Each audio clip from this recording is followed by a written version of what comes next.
Dans la peau d'un chercheur, un podcast de l'Université de Picardie Jules Verne. Dans ce 7e épisode, nous n'accueillons pas un, mais 2 doctorants. Anaël Pazos et Arthur Vaugeois du laboratoire CRP-CPO. Bonjour à tous les deux. Bonjour. Merci d'être parmi nous pour ce dernier épisode de notre 2e saison. Donc aujourd'hui, c'est un petit peu spécial. On vous reçoit tous les deux. Et voilà, le but, c'est vraiment de croiser vos chemins et d'expliquer un peu à nos auditeurs ce qui fait votre quotidien en tant que doctorant. Donc, je vais vous laisser vous présenter dans l'ordre que vous le souhaitez. Et puis ensuite, on pourra continuer. Ok, alors du coup, moi je m'appelle Anaël Pazos, je travaille sur l'acceptabilité de l'intelligence artificielle dans le domaine particulièrement de la santé. Donc concrètement, ce que je cherche à comprendre, c'est dans quelle mesure les outils d'IA ils vont être jugés acceptables et utilisés en effet à la fois par les soignants et par les patients. Donc voilà, c'est pas vraiment juste une question de est-ce que ça marche techniquement, mais est-ce que les gens vont faire confiance à ces outils. Qu'est-ce qui influence leur perception d'un outil. Donc voilà, c'est une question qui se situe plutôt au croisement de la psychologie du travail, de l'ergonomie et des enjeux du coup de la santé. Ok. Alors, bonjour, moi je m'appelle Arthur Vaugeois, je suis en 3e année de doctorat en neuropsychologie ici à Amiens. Et pour ma part, ma thèse s'articule autour des liens qui existeraient entre mémoire et cognition sociale. Alors je m'intéresse à différentes situations du quotidien et j'essaie de voir selon des facteurs différents entre chacune de ces scènes, comment est-ce que ces derniers peuvent avoir une incidence sur notre fonctionnement avec les autres. Je m'intéresse à ce phénomène aussi bien au cours du vieillissement normal ou auprès de personnes qui ont eu un événement de vie particulier comme des personnes qui ont eu un traumatisme crânien par exemple. D'accord, très bien. Merci déjà pour ces explications très intéressantes. Est-ce que vous pouvez nous expliquer ou en tout cas nous dire comment vous en êtes arrivé à ces choix de sujets-là? Est-ce qu'il y a un cours qui vous a mis la puce à l'oreille? Est-ce que c'est une rencontre avec un enseignant? Est-ce que c'est un livre? Enfin voilà, comment ça a germé chez vous? Alors, pour ma part, c'est vrai que c'est un sujet de prédilection qui est arrivé très, très tôt, notamment en cours et en entendant parler de la part des enseignants à l'époque, je me suis fait cette remarque un peu naïve du « Oh, waouh, en fait, on apprend à comprendre comment est-ce qu'on pense ?» Et ça, je trouvais ça assez exceptionnel à l'époque quand j'étais encore un petit étudiant de licence. Et au fur et à mesure, je me suis un petit peu approprié ce sujet et j'ai vu des exemples un petit peu plus concrets lors de différents stages que j'ai pu faire dans différents endroits de Picardie ou autres. Et je me suis dit, en fait, c'est un sujet qui m'intéresse vraiment et pour lequel je me retrouve assez parce que ça m'intéresse vachement. Et je me suis dit, pourquoi pas continuer après en thèse, en recherche. Et aujourd'hui, je suis là. Ok, super. Moi, c'est intéressant ce que tu disais par rapport au cours qui a un peu mis la puce à l'oreille parce que moi, c'est vrai, quand j'étais en licence, donc je suis arrivée en psychologie et je connaissais pas du tout la psychologie du travail. Et j'ai découvert cette discipline avec un œil assez nouveau puisque c'est quelque chose que je découvrais complètement. Et donc, j'ai eu ce cours-là, je me souviendrai toujours en licence 3. C'était un cours sur les nouvelles technologies et leur implémentation dans le travail. Et c'est vraiment quelque chose qui m'a passionnée et je me suis tout de suite intéressée du coup aux nouvelles technologies et à leur intégration dans les systèmes de travail. Je me suis dit... je trouvais ça passionnant. Et donc, du coup, je me suis dit, pourquoi pas continuer dans cette voie-là. C'est pour ça que j'ai fait plutôt un mémoire axé nouvelles techno. Donc, j'étais plutôt partie dans la réalité mixte. Et ça m'a vachement plu. Et ensuite, j'ai fait un autre stage plutôt dans le milieu médical. Et c'est cette articulation des nouvelles technologies et du milieu médical qui m'ont fait dire que j'avais envie de continuer plus loin. Et du coup, pourquoi pas tenter la thèse. Ok, super. Alors bon, tous les deux, vous parlez beaucoup de la licence, notamment dans le moment clé où ces idées-là vous sont apparues. Et on a peut-être des étudiants en licence qui nous écoutent. Est-ce que vous avez déjà des conseils à leur donner ou en tout cas des habitudes de travail qui seraient intéressantes déjà d'adopter au quotidien si par la suite ils voulaient se lancer dans le même parcours que vous? Pour ma part, je conseillerais d'être curieux. surtout, parce que sans curiosité, on peut pas apprendre de nouvelles choses et approfondir un petit peu les liens qu'on essaie déjà de faire à ce niveau-là. Après, c'est quelque chose qui est assez compliqué. Hein. La littérature est si dense sur tellement de domaines. Juste pour ma part, en neuropsychologie, c'est assez vaste. Alors, en plus, dans les domaines qu'on connaît pas trop, je parle au nom de Anaëlle, quand on confronte un petit peu tous ces domaines-là, il faut savoir s'accrocher aussi, parce que c'est vrai que c'est des terminologies différentes, c'est des concepts qui peuvent parfois nous sembler similaires, alors que pas du tout, parce qu'il y a une subtilité qui vient changer la donne. Donc je dirais, pour résumer un petit peu ce propos, être curieux, s'accrocher, et puis être rigoureux aussi dans la lecture et les liens qu'on en fait. Moi, je rebondis un peu sur ce que tu dis sur la rigueur. C'est vrai que ça demande vraiment une organisation assez conséquente. Et je pense qu'il faut quand même se connaître soi avant de se lancer dans quelque chose d'aussi vaste que la thèse. Parce que c'est vrai que moi, pour ma part, j'ai tendance à être plus concentrée le matin. Donc, je sais que, par exemple, les tâches les plus compliquées, je vais les mettre plutôt le matin, laisser plutôt ce qui est administratif, etc., l'après-midi. Donc, voilà, il faut aussi se connaître soi-même, mais aussi savoir alterner les moments de travail et les moments un petit peu plus cool où on s'accorde un peu de répit, quoi. Très bien, ça rejoint un petit peu ma question suivante. J'allais vous demander justement quelle est votre journée type en tant que doctorant. Voilà, tu parlais un petit peu plus de concentration le matin et d'autres tâches l'après-midi. Voilà, est-ce que vous avez vraiment une journée type ou bien au final ça change un peu au fil de la semaine, voilà, pour que nos étudiants arrivent un petit peu à se projeter? Alors, j'ai envie de dire qu'il n'y a pas une journée de type en thèse. Enfin, quand on a la chance d'en avoir, c'est quand même assez confortable. Mais il arrive qu'il y ait beaucoup de choses qu'on ne contrôle pas, ce que j'appelle les aléas du direct, hein, pour faire un peu court. Mais je dirais que dans la majorité des cas, c'est des journées que je commence très tôt et que je termine très tard. Là, je suis en 3e année, donc ça commence à beaucoup s'intensifier en termes de charge de travail. Et en fait... la thèse, c'est de belles opportunités au pluriel qui se proposent parce que oui, on a tout notre travail de thèse à travailler, à accentuer, à approfondir, mais pas que, parce qu'on a aussi la possibilité de valoriser nos résultats en congrès à l'international, donc c'est savoir s'adapter à différents publics, c'est aussi se plonger dans d'autres projets de recherche qui n'ont rien à voir avec notre thèse, parce que ça nous intéresse également, et c'est toutes ces missions-là qui, mis bout à bout, commence à faire poids dans l'emploi du temps. Donc, ça peut arriver qu'on ait des journées de 12 heures. Et ça, à la suite, c'est possible. Et qu'on ait parfois pas de week-end. Mais ça, c'est le jeu quand on est en thèse. Donc, oui, une journée type assez chargée et surtout organisée. Moi, je sais que c'est quelque chose que j'aime bien faire avant de commencer chaque journée, me dire, j'ai ces différents objectifs. Je sais qu'ils dureront peut-être une semaine à part entière, mais je vais les décomposer pour essayer d'être le plus efficace possible au cours de ma journée et donc pour être satisfait de moi quand le week-end arrive. Oui, c'est ça. Je pense que c'est l'important, c'est de structurer ses journées, en fait, de vraiment se fixer ses objectifs. On a fait la semaine passée un séjour de rédaction avec tous les doctorants du labo. Et c'est vrai que pour structurer un petit peu nos journées, on avait mis sur des post-it donc les objectifs qu'on comptait faire et du coup on les décollait, on les mettait à un autre endroit une fois qu'ils étaient terminés. Et c'est vrai que cette méthode-là, ça permet vraiment de voir où est-ce qu'on en est, de voir l'état d'avancement des choses et c'est quand même gratifiant de voir que on a réussi à les objectifs qu'on avait planifiés sur la journée. Ok, super. Donc là, vous parliez notamment de journées entre doctorants. Je pense qu'il y a beaucoup d'étudiants ou de personnes en général qui se disent que le doctorat, ça peut être voilà, une aventure un peu solitaire où on se retrouve parfois un petit peu seul face à sa thèse, face à tous ses travaux.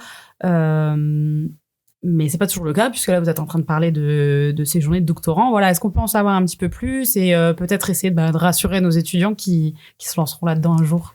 Oui, bien sûr. En fait, cette idée vient d'une remarque un petit peu à nous tous parce qu'on a la chance de partager un bureau entre beaucoup de doctorants parce qu'on est quand même une grande équipe de doctorants.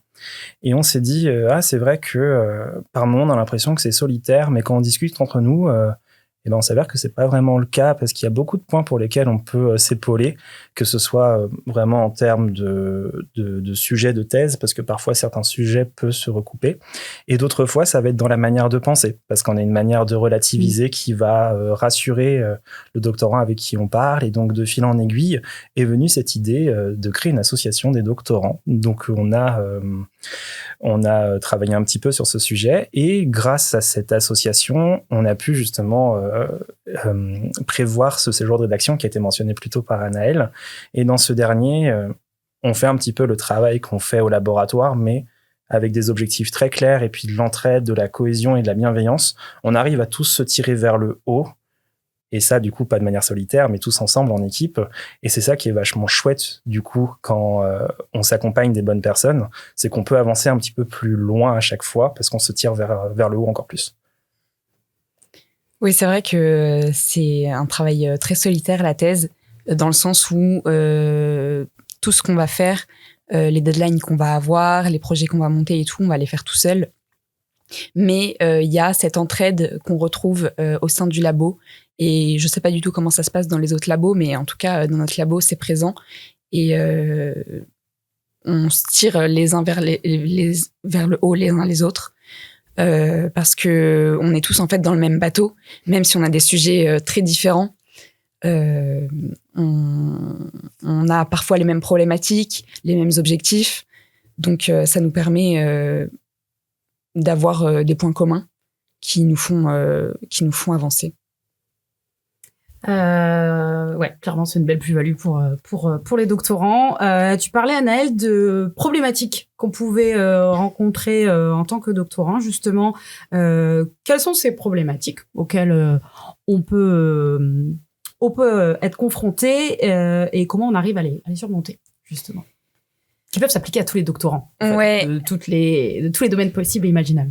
Alors, pour ma part, je pense que la plus grosse problématique que j'ai eue, ça va être des problématiques ou de terrain ou de recrutement de participants. Moi, je travaille dans le domaine de la santé, donc, et j'ai fait ma première étude sur les perceptions et les usages de l'IA générative en médecine générale. Donc, du coup, j'avais besoin de médecins généralistes. Mmh. Et recruter des médecins généralistes, c'était la croix et la bannière, parce que les faire participer à un questionnaire, encore ça va. Les faire participer à un entretien derrière, c'était compliqué. Donc effectivement, ça a été une grosse difficulté de réussir à rassembler en fait ces participants.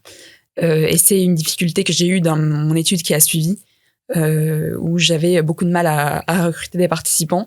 Et comment on la surmonte ? Ben, moi, ce que j'ai fait, c'est beaucoup aller vers les associations de patients, réseau personnel, réseau professionnel, parfois des contacts personnels même, qui permettent d'aider à trouver des participants. Je sais que pour ma première étude, j'ai eu beaucoup d'aide de la part d'une personne qui travaille dans une association de médecins, en fait. Et donc, du coup, ça m'a beaucoup aidé pour pouvoir recruter. Okay. Alors moi, je rejoins complètement le point du recrutement qui peut être compliqué. Je travaille pas avec des médecins, moi, de mon côté, mais je travaille, donc, comme je vous le disais précédemment, au cours du vieillissement. Et donc, ça considère un âge très tôt, donc à partir de 18 ans, jusqu'à 80-95 ans.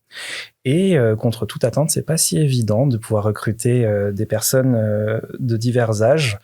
Ils travaillent communément. La semaine, c'est assez compliqué de se libérer. Il y a des responsabilités, donc ce n'est pas évident pour tous et toutes. Et parfois aussi, c'est par crainte, parce que comme je travaille en neuropsychologie et que je leur propose une expérience sur la mémoire, et ben des fois, certaines personnes ont un petit peu de mal à passer le cap parce qu'ils auraient peur que je détecte quelque chose, alors que c'est vraiment inscrit dans une démarche expérimentale surtout. Donc ça, c'est un peu les aléas du direct, malheureusement, et ça peut arriver que ça prenne du temps de recruter quelque chose d'anodin comme j'aurais besoin d'une 50aine de participants. On a besoin de plusieurs mois pour pouvoir les recruter parce que ça peut être très très difficile. Un autre point, moi, qui a été un défi dans le cadre de ma thèse, c'était en fait pouvoir m'adapter à des publics divers et variés pour résumer mon travail. je vous l'ai fait, mais c'est après 3 ans d'expérience et beaucoup d'entraînement que j'en suis arrivé à là, parce qu'on aborde tellement de choses qui peuvent aller, donc pour certains dans tous les sens, et savoir se recentrer, c'était pas chose aisée au départ.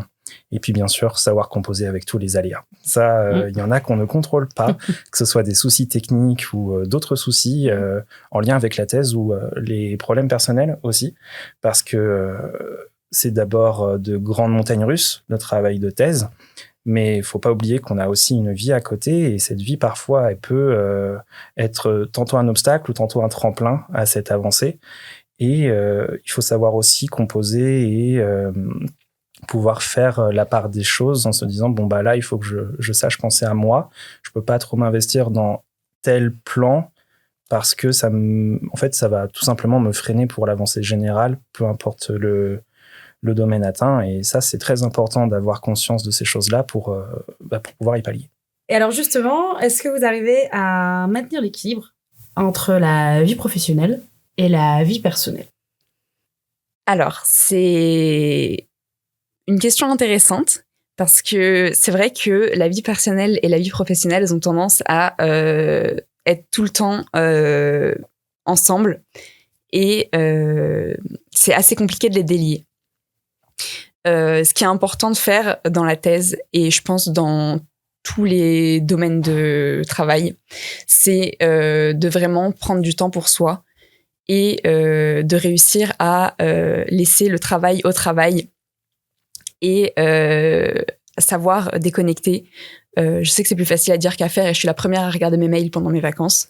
Mais je pense que c'est important aussi, de temps en temps, de se dire, OK, ce moment-là n'est pas travaillé. Je prends du temps pour me reposer, pour faire quelque chose qui me plaît. Et je n'en serai que plus productive derrière, parce que j'aurais pris le temps de me reposer, j'aurais pris le temps de faire quelque chose qui me plaît. Moi, je rejoins complètement ce que dit Anaëlle, et je dirais aussi que c'est ce que je disais précédemment sur savoir s'accompagner. Et tant on est accompagné du côté personnel ou du côté professionnel, et ben dans un sens comme dans l'autre, ça peut nous permettre de pallier à des soucis qu'on rencontrerait de l'autre côté. Et ça, c'est toute la force de cet aspect-là. Je pense que ce qui est super important, et je suis à 100% pour ce que tu expliquais, c'est qu'il faut savoir prendre du temps pour soi. Parce que le temps pour soi qu'on s'accorde, c'est aussi se préserver et pouvoir mieux gérer les situations émotionnellement fortes qui pourraient arriver à nous, que ce soit dans notre travail de thèse ou dans notre vie personnelle. Très bien, merci pour tous ces précieux conseils pour nos auditeurs. On en arrive bientôt à la fin de notre épisode. Qu'est-ce qu'on peut vous souhaiter pour la suite? Avez-vous déjà un projet professionnel bien étayé? Voilà, quelle est la suite? Alors pour ma part, la suite, ce serait de poursuivre dans la recherche. J'aimerais beaucoup poursuivre dans ce domaine parce que c'est un domaine que j'adore, qui me fascine et dont je suis complètement fan. L'idée, in fine, ce serait d'être maître de conférence en psychologie, en neuropsychologie plus précisément. Ça, c'est quelque chose qui s'est construit déjà depuis que je suis en licence. Donc, arriver à terme serait vraiment le projet de toute une vie. Effectivement, moi aussi, j'aimerais bien rester dans la recherche comme Arthur. Pourquoi pas partir à l'étranger quelque temps. Je sais pas encore si je veux rester dans la recherche, dans le sens où je sais pas si être maître de conférence serait mon projet idéal, mais je sais que j'adore donner des enseignements. J'ai pu donner des cours à différents niveaux cette année et l'année dernière, et c'est quelque chose qui m'a beaucoup plu, transmettre les savoirs, etc. Donc pourquoi pas allier un métier de l'enseignement à la recherche, mais je resterai quand même sur mon projet de partir à l'étranger quelque temps, pourquoi pas. Eh bien, on vous souhaite que tout ça se réalise, en tout cas. Merci beaucoup. Et on aura juste une dernière question pour clôturer ce podcast. Si vous deviez résumer votre expérience de doctorat en une phrase ou en un mot, ce serait quoi? Oh. J'ai une expression que j'aime beaucoup, je dirais rock'n'roll. Je dirais rapide, parce qu'on se rend pas compte à quel point le temps passe vite. Mais là, je suis déjà au milieu de ma thèse et le temps file. Très bien. Eh bien, merci beaucoup Arthur et Anaëlle pour vos témoignages. Merci beaucoup. Et merci à vous, chers auditeurs, de nous avoir suivis dans cette deuxième saison de notre podcast. Et on se dit à bientôt pour de nouvelles aventures.